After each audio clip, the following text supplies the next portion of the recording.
Bismillahirrahmanirrahim. Waltakum minkum ummatun yad'una ilal khairi wa ya'muruna bil ma'ruf wa yanhauna 'anil munkar. Assalamualaikum warahmatullahi wabarakatuh. Alhamdulillah wassalatu wassalamu ala rasulillah mabad. Allah berfirman, wajahidu bi amwalikum wa anfusikum. Berjuanglah kalian, berjihadlah kalian melalui hartamu dan dirimu. Hampir semua ayat-ayat berjuangan dan pengorbanan itu dimulai dengan bi amwalikum, harta kalian, harta kalian. Saya mengajak secara praktis dan kami sudah buktikan. Rp1.000 itu bisa luar biasa dahsyat. Bisa beli mobil, bisa buat kuburan, ya, bisa membangun masjid. Uang 1.000. Mari kita satukan uang 1.000 kita. Nanti kami jemput di rekening ini, insya Allah bisa kita buat. Di rekening ini, insya Allah kita buat sebuah kekuatan umat dengan Rp1.000. Rp1.000 dahsyat. Ayat yang akan kita bahas ini bagus sekali dalam mentajdid ruhiyah kita untuk muncul sebuah keyakinan besar. Keyakinan besar, yakni a'udzubillahi minasyaitonirrajim, wa may yuhinillahu fama lahu min mukrim. Ini waman, siapa saja yuhin, dihinakan Allahu oleh Allah subhanahu wa ta'ala, siapa yang dihinakan oleh Allah, maka fama lahu, maka tidak ada baginya lagi min mukrim, yang bisa memuliakannya. Wah, pendek ini kalimat Pak, tapi rasanya ini telah sebuah kehidupan. Ya. Wa may yuhinillahu fama lahu min mukrim. Siapa yang dihinakan oleh Allah, maka tidak ada lagi pintu manapun dia akan bisa dapatkan untuk bisa mendapatkan kemuliaan itu. Ini kita jadikan sebagai nasihat besar. Saya, kita semua Bapak Ibu, ambil ayat ini. Kalau kena jatuh kehinaan dari Allah Subhanahu wa taala, siapa akan mengangkat kita? Kalau Allah hinakan kita. Ya.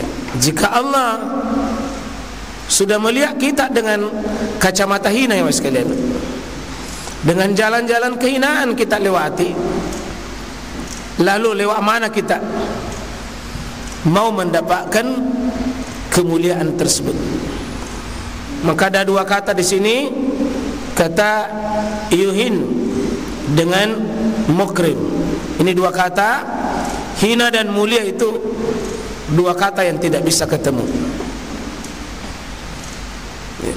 Dua kata yang tidak bisa ketemu, kehinaan dan kemuliaan. Ini kaidah yang bagus dikunci mati di hati kita, diresapkan dalam diri kita. Sebuah keyakinan kokoh, kalau Allah sudah hinakan saya, lalu siapa yang akan bisa memuliakan saya? Dan ini bahayanya ini, kalau kita sudah dihinakan oleh Allah subhanahu wa ta'ala. Gampang ini bayang, wa may yuhinillah wa may yuhinillah wa may yuhinillah fama lahu min mukrim. Berdoa kepada Allah supaya tertanam dan beri kita. Capek hidup ini Bapak Ibu, capek hidup kita kalau kita tidak dimudahkan oleh Allah. Hendak kemana kita mau meraih kemuliaan kalau Allah yang hinakan kita? Nih, kalimat ini menjadi kawaidul kubra, kaidah besar dalam hidup yang mesti kita berjuang mati-matian untuk bisa sampai di depan mata Allah dengan pandangan kemuliaan, Allah memuliakan kita. Allah memuliakan kita, tidak dengan pandangan rahmatnya, insyaallah. Iya. Tentu kita akan baca nanti dari mana sumbernya ini, di surah Al-Hajj di ayat 18. Ya, kita lihat aslinya itu. Ya.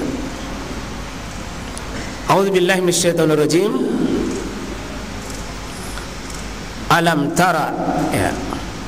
Ini belumkah kau lihat, tidakkah kau lihat? Ini Allah bertanya dengan sebuah pertanyaan menggugah, pertanyaan besar. Tidakkah kau lihat? Ya, sebenarnya situ panjang ra'nya, tapi karena ada dijazm, yakni ada mim, yakni dengan lam, maka dibuang huruf panjangnya di situ. Jadi jangan dibaca alam tara, dia alam tara annallah, alam tara annallah, tidakkah kau lihat? Berarti disuruh perhatikan, suruh tatap, suruh renungkan baik-baik. Ini lebih besar. Coba tatap itu di depan kalian. Semua demonstrasi kebesaran Allah yang Allah perlihatkan pada kita. Anallah, bahwasannya Allah Subhanahu wa taala, Allah itu yang kita yakini sebagai pemilik, sebagai pencipta kita, pencipta bumi, pencipta langit, pencipta aras, pemiliknya, penguasanya, pengaturnya, digenggamannya. Allah memberitahu, yasjudulah, sujud kepadanya Allah itu. Sujud artinya sujud di sini mewakili sebuah ketundukan, mewakili sebuah kepatuhan, itu sujud. Karena ialah peragaan kepatuhan fisik kita paling sempurna, Pak, melebihi dari ruku. Karena ketika kita sujud hampir total itu kepala yang kita biasa muliakan turun di bawah sejajar dengan kaki. Ya, 7 anggota tubuh kita itu paling kita muliakan, tangan kita, 2 lutut kita, 2 kaki kita, ini dahi kita, semua merendah. Bahkan tempat pembuangan kita itu naik ke atas sebagai bentuk kita tidak apa-apa. Kata Allah, semuanya sujud, sujud kepada Allah, yang mana saja, seluruhnya tanpa kecuali. Fis sama wat, apa yang ada di langit, siapa saja yang ada di langit, baik malaikatnya, bintangnya, bulannya, apapun, mataharinya, semua yang di langit. Bahkan di sini 2, waman fil ar, apapun yang ada di bumi. Ini 2 tempat, langit dan bumi, yang ada di atasnya, yang ada di dalamnya, semuanya itu yasjudulah, sujud kepada Allah Subhanahu wa taala. Dirinci nanti 6 makhluk di sini. Wasyamsu, mataharinya, wal kamaru, bulannya, wan nujumu, bintang-bintangnya, wal jibal, ini gunung-gunungnya, wasyajaru, pohon-pohonnya, wadawab, ini dakwabnya, binatang-binatangnya. Sudah berapa? Syams, kamar, nujum, jibal, syajar. Sudah berapa?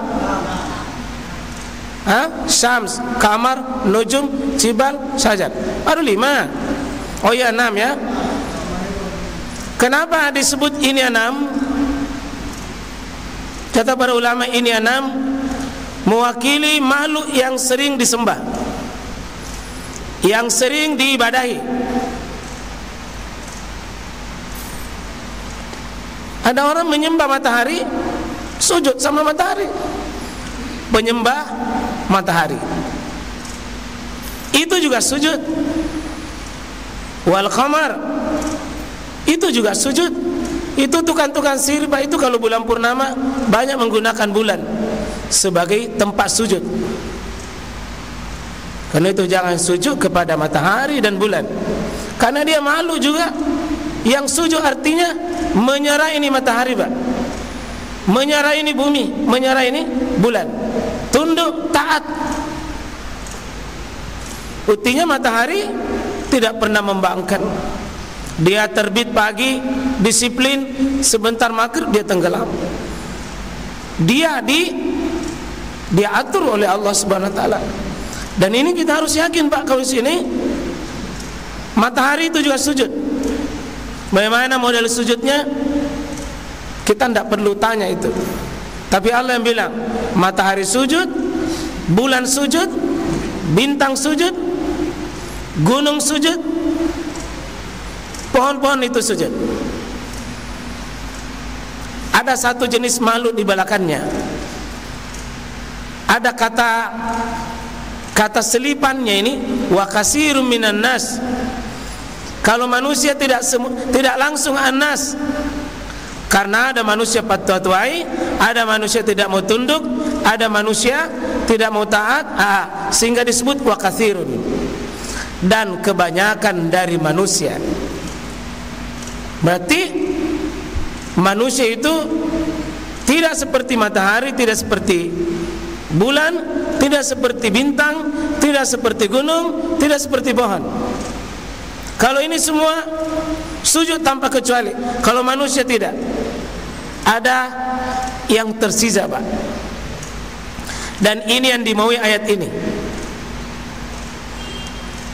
Ini yang dimaui ayat ini. Wa katsirun minan nas. Dan sebagian manusia ini ada yang sujud. Ada yang sujud, artinya ada yang tunduk, yang taat kepada Allah Subhanahu wa taala. Lalu wa katsirun haqqa alaihil azab. Dan sebagian dari manusia itu, yang selebihnya tadi itu memang pantas sekali baginya itu azab. Ada manusia itu, Pak, pantas baginya siksaan. Paling layak memang orang seperti itu disiksa. Ini sekaligus prolog atau pendahuluan kita sampai di kaidah yang dikasih tulis merah itu. Wa may yuhinillah fama lahu min mukrim. Jadi agak mudah kita pahami, namanya mengambil ayat itu utuh. Bahkan kalau masih susah ini, Mbak, dipahami, ada namanya munasabatul ayat. Dikaitkan ayat itu sebelumnya atau sesudahnya, supaya saya tahu itu apa pesannya ini ayat. Dan barang siapa dihinakan oleh Allah, maka fama lahu min mukrim, tidak ada lagi baginya kemuliaan. Di belakangnya itu penjelas itu dan pengokoh, ditakkid informasi itu. Innallaha, sesungguhnya Allah, yaf'alu, berbuat atas dasar apa? Ma yasha. Jadi ada sifat Allah al-masyiah namanya, Pak. Sifat Allah berkehendak, tidak ada yang bisa ganggu gugat itu. Kalau Allah berkehendak, siapapun yang mau dihinakan tidak ada yang bisa. Siapapun yang mau dimuliakan tidak ada yang bisa halang. Maka kalau kita melihat di sini, manusia itu ada dua. Ada manusia dihinakan, ada manusia dimuliakan. Meskipun kita semua saya kira yakin, Pak, tidak ada manusia normal hidupnya kecuali mau dimuliakan. Saya yakin kita semua mau dimuliakan oleh Allah. Tapi Tidak semua yang dimuliakan itu, tidak semua orang yang dimuliakan itu betul-betul dimuliakan. Ya terserah Allah. Innallaha yaf'alu ma yasha. Allah berkehendak. Tapi ingat, jangan mengatakan kenapa Allah pilih-pilih. Ya terserah. Dia yang punya, dia yang berkuasa. Tapi ingat, meskipun Allah itu ma yasha, Allah berkehendak, oh Allah itu punya, pasti selalu punya alasan, Pak. Pasti Allah punya alasan. Siapa yang dihinakan, siapa yang dimuliakan.